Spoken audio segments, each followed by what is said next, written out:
There were a few incidents which led to it. I mean, a short answer is search for truth, not just truth in an abstract way, but to live the truth in all aspects of life. For sure, in the pauses, all life is yoga. Um, but there were some incidents which, one after another, signals that came either to reach Aurobindo or to, nudges to come to Aurobindo. And then finally, when I came, it was the first day. This is home, very first day. And for both me and Shalini, because I came as a family, me, Shalini, and Simran was 8, just turning 9 at that point. But on day one, it felt home.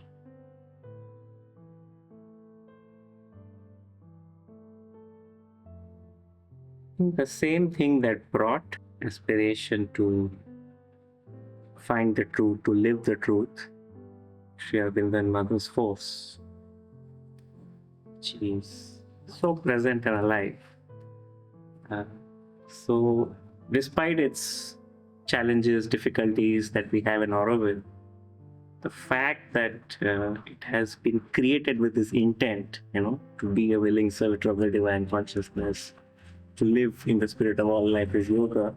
So I think that still remains. Yes, we have these outer challenges, but as long as I keep anchoring myself back to that intent, it keeps me.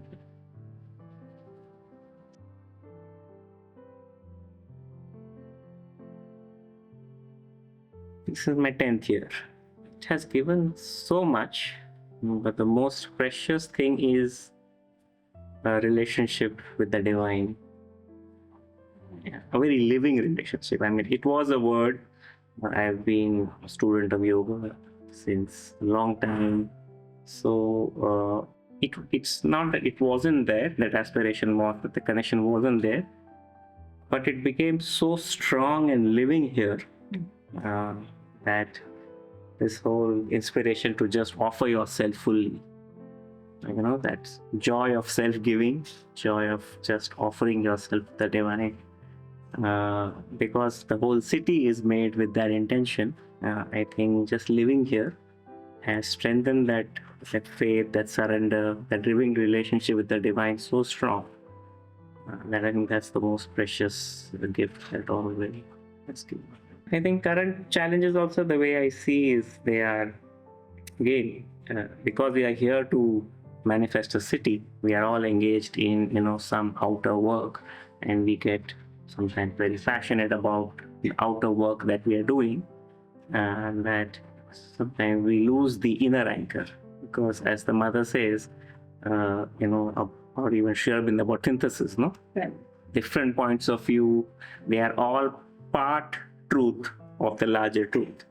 So if we are able to stay anchored in our center, in our psychic, then our ability to, synthesize these different truths is there. But I think right now there is a bit of an energy which is not able to see different truths as part of one whole. So one set of people feeling that my truth is the truth and excluding the other. I think that is a global problem everywhere. I think all wars around the world that we have been seeing right now is because people hold on to their version of truth. But I think the work that has been given to us here is to really synthesize.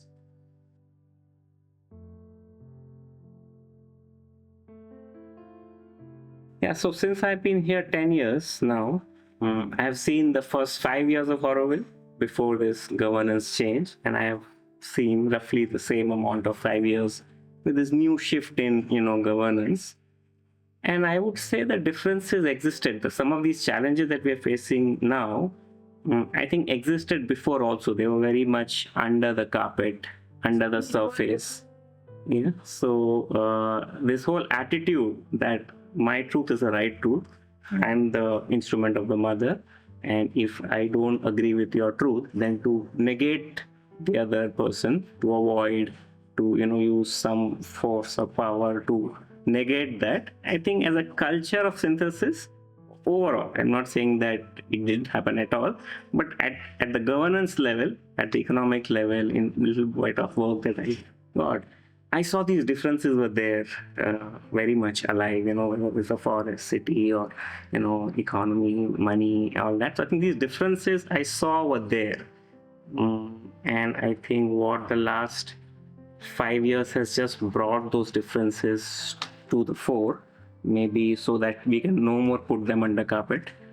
And we really need to synthesize. As Aurovillians, we need to come together as one voice. Then our ability to work with the government, with supporters around the world, but the real work has to be done by the residents. And as residents, we need to be united. We may have differences, we may have different versions of truth, but that culture of synthesis, the culture to be able to understand each other and yet let go of our egoistic preferences for the larger work that we are here, I think no more we can avoid that.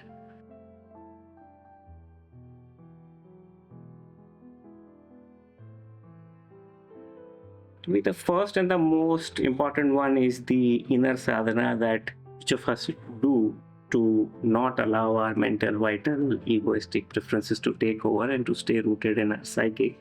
I think that's at an individual level, each one of us has to do that sadhana.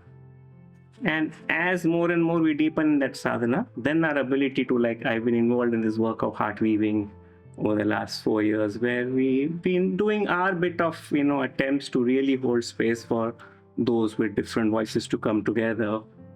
So I think more and more of that, hey, we listen to each other, we understand each other, we reconnect to the psychic, and then, because I don't think anyone disagrees with the charter. I think everybody agrees with the charter. And in my experience, I have not seen any place which has such committed, sincere, passionate people committed to such a dream. So even the two people who I see are fighting with very strong views, I see love and sincerity in both of them who are fighting. They may be fighting on some outward, difference, but I personally, from where I am, I don't see that, one is lesser of a child of a mother and the other is more. I see both are, equally passionate, which is why, they are so strong about their views. But hey, can we rise up, by synthesizing and coming together? And I think that can only happen at a psychic level, but the holding space of conversation, of really, understanding each other, I think has its role. And I think the more we can do that, the more.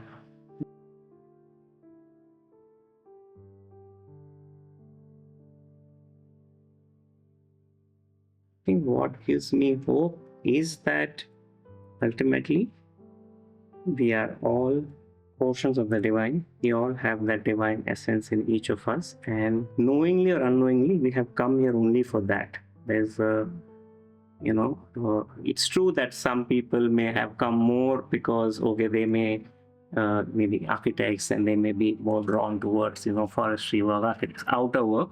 But ultimately, everyone has come because there is something in them that wants to become a willing servant of the divine consciousness. And I think till we hold on to that, aspect of the charter, it gives me hope that we will find that sooner or later. Whether we, how much beating we have to take before we reach there as a collective is anybody's guess. But I'm sure that ultimately we will.